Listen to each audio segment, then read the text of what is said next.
Que Dieu vous bénisse. Une fois de plus, c'est l'heure du retour. Retournez dans la vérité. Car Dieu est vérité. Les églises doivent revenir à la parole véritable et aux actions véritables. Il y a quelqu'un, notre Seigneur Jésus-Christ, est celui qui marche au milieu de 7 chandeliers d'or. S'il marche, c'est pour vigiler. S'il marche, c'est pour mettre l'ordre. Et chaque fois qu'il y a le désordre, le Seigneur sort de l'église. C'est pourquoi nous voyons une multitude d'églises sans esprit, sans Dieu, sans révélation, sans parole. Tout est devenu terrestre et mondain. Regardez par exemple, dans une église où on célèbre les mariages, c'est la pornographie, et ils sont là en train de s'embrasser en public. C'est des choses qui ne sont pas scripturaires.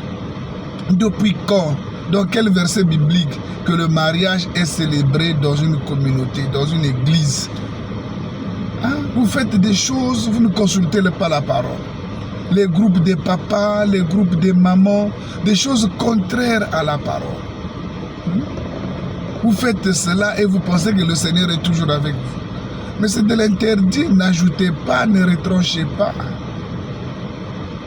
Les consécrations, donc vous consacrez les dédicaces, dédicacez les églises, les consacrez, et toutes ces choses charnelles, terrestres, mondaines, vous avez ramené dans vos cultes. Et vous pensez que Dieu est avec vous. Il y a des gens, même pendant la consécration, ils portent des robes, je ne sais pas de quelle couleur, des études bibliques, on remet les trophées, les diplômes et toutes ces choses. Donc l'église devient de n'importe quoi.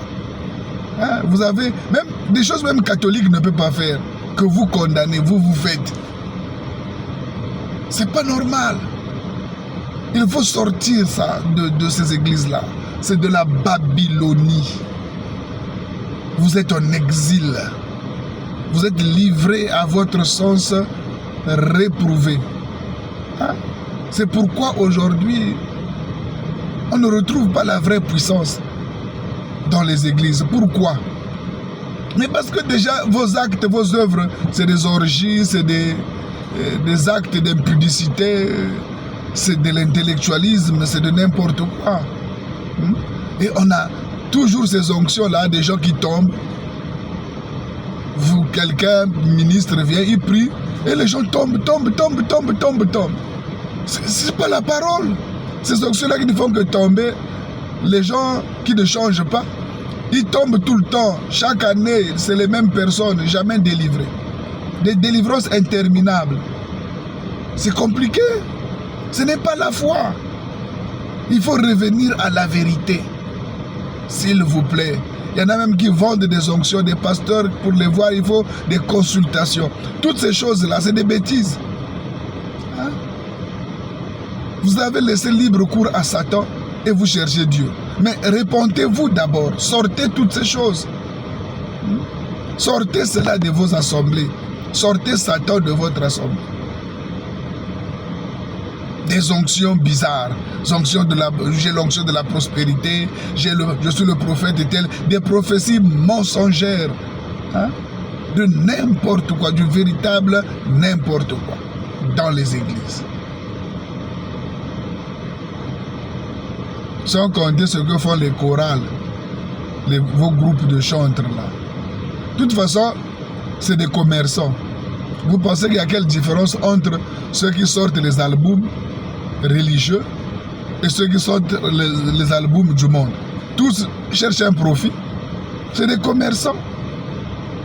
Tous c'est des commerçants. Il n'y a rien de Dieu dans ces albums-là. Il n'y a rien de Dieu dans cette musique-là. On n'adore pas Dieu au studio. On adore Dieu à l'assemblée ou à la maison, dans son cœur, dans son âme, devant le Père. Mais vous allez l'adorer au studio, vous vendez et vous dites que non, c'est Dieu m'a inspiré. Dieu, non, attendez, l'argent vous inspire. Les gens cherchent l'argent. Le commerce dans les églises. Catholiques avaient fait le commerce et les gens s'étaient insurgés. Quand ils vendaient les images. Mais aujourd'hui, vous faites la même chose. Vous vendez les onctions, vous vendez toutes ces choses-là. Vous pensez que c'est ça la parole. Mais ça, ce n'est pas la parole. Ce n'est pas la parole. Vous vendez les onctions, vous vendez les bénédictions, hein, les délivrances. Il faut d'abord donner des offrandes et toutes ces choses machiavéliques. L'Église doit se repentir. Et les vrais enfants de Dieu doivent sortir de ces enclos-là. Si vos pasteurs ne peuvent pas se repentir, il faut sortir. Parce qu'en réalité, vous allez à la perdition. Le chemin que vous empruntez, c'est celui de l'esclavage. Des gens qui ont refusé la liberté. La liberté que Christ donne. Hein? On vous prêche des conneries et vous êtes là. Il y en a qui marchandent même, qui a un billet de 10 000, qui a un billet de 5 000, qui va donner 100 000, qui va donner 200 000, ainsi de suite, de 500, jusqu'à prendre même les 500. Donc, ils sont là pour appauvrir les églises, appauvrir les brebis, piller les brebis. Chaque fois, quand vous suivez les communiqués dans une église, les annonces, ça dépasse même la prédication. Et c'est l'argent, l'argent, l'argent, l'argent. Il n'y a que l'argent qu'on demande. Hein? Et les gens ne se rendent pas compte et n'arrivent pas à comprendre que non, nous sommes pris en étau, nous sommes esclaves. Il faut sortir de l'esclavage. Les travaux forcés, hein? Construire les églises et toutes ces choses-là. C'est une bonne chose, mais Jésus n'est pas venu pour construire les églises. En tout cas, il n'avait pas demandé la construction des églises. C'est aujourd'hui que les gens aiment les bâtiments. Et voilà, ils veulent avoir une belle bâtisse. Ils pensent que ça, c'est ça qui plaît au Seigneur.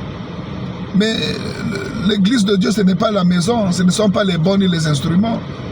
C'est pourquoi il y a lutte des assemblées. Notre assemblée est meilleure. Notre assemblée est ceci. Notre assemblée est cela. Lutte des assemblées amène la lutte des pasteurs. Nous avons beaucoup de brebis. Nous avons beaucoup de brebis. Nous avons ceci, nous avons cela. Ne faites pas ça. Ne faites pas ça. Les gens reçoivent les esprits des églises, ils reçoivent les esprits des pasteurs, ils défendent les églises, les communautés, les congrégations, ils défendent leurs pasteurs. Personne ne défend la parole, personne ne défend Christ. Vous pouvez falsifier la parole là, vous pouvez parler, vous moquez même de Christ, personne ne va réagir. Mais quand vous entendrez parler contre votre pasteur, vous réagissez. Contre votre assemblée, vous réagissez. Parlez contre les catholiques, vous allez voir les prêtres vont se lever pour parler contre vous. Parlez contre telle assemblée protestante, ils vont se lever. Contre les églises de réveil, ils vont se lever. Parlez contre les pentecôtistes, ils vont parler contre vous. Parlez contre Jésus, personne ne viendra parler. Qui sommes-nous? Où allons-nous? Revenons à la vérité, bien-aimés. Laissons cette histoire-là. Hein? Retournons, répondons-nous. Répondons-nous. Ce que nous faisons n'est pas la parole. C'est l'heure de dénoncer, c'est l'heure du retour. Il y a trop de pratiques mensongères dans les assemblées, dans les églises. Et là, c'est sans exception. Il n'y a pas telle ou telle autre assemblée. Il faut revenir entièrement, totalement. Toute l'église a besoin de se repentir. Voilà, toutes les assemblées ont besoin de renoncer à leur manière de faire, des credos, des dogmes, tous les systèmes qu'ils ont élevés. C'est de la Babylone. C'est pourquoi Jésus est sorti des églises. Et il se met à la porte, il frappe. Et il te frappe. En ce moment même que je te parle, c'est le Seigneur qui t'interpelle. Toi qui m'écoutes, c'est le moment de sortir de ton assemblée. C'est le moment de quitter ce temple d'idole. Parce que votre idole, c'est votre pasteur. C'est lui que vous adorez. C'est votre assemblée. Voilà ce que vous adorez. Hein? On ne peut pas parler contre ces choses-là, sinon toi tu vas te fâcher. Mais tu te fâches pourquoi? Hein? Quand on parle contre Dieu, tu ne réagis pas. Alors que c'est Dieu qui te donne le souffle de vie. Alors c'est le moment de quitter. C'est le moment de quitter. De te repentir sincèrement et de quitter cette assemblée-là. Hein? Il n'y a aucun rapport entre Christ et Bélial. Entre le temple de Dieu et le temple des idoles, entre les ténèbres et la lumière, il n'y a pas de rapport. Si votre pasteur, votre conducteur ne veut pas se repentir, toi il faut sortir.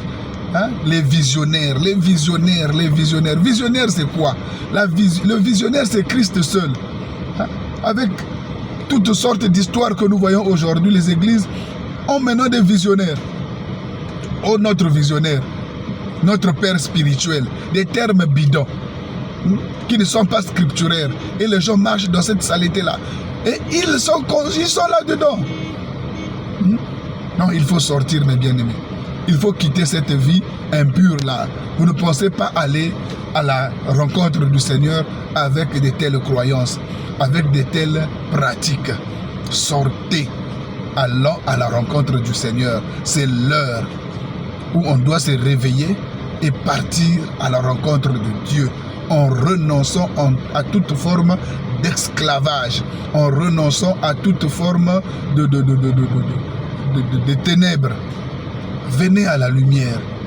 Venez à la lumière. Donc arrêtons toutes ces choses-là, ces philosophies, ces raisonnements. Hein? Dieu n'est pas dans ces histoires-là. Dieu est dans sa parole et sa parole doit être vraie à 100%. On doit dire toute la vérité et rien que la vérité. Il n'y a pas de dogme, il n'y a pas de choses à cacher. Jésus a dit tout ce que je vous ai dit dans le secret, dites-le sur le toit. Donc il faut quitter, il faut quitter. Il faut retourner à la foi apostolique, retourner à l'église originelle, retourner à la pensée de Dieu. C'est le temps du salut, c'est le temps pour la repentance. En tout cas, je vous invite à sortir, à quitter et à revenir à la lumière.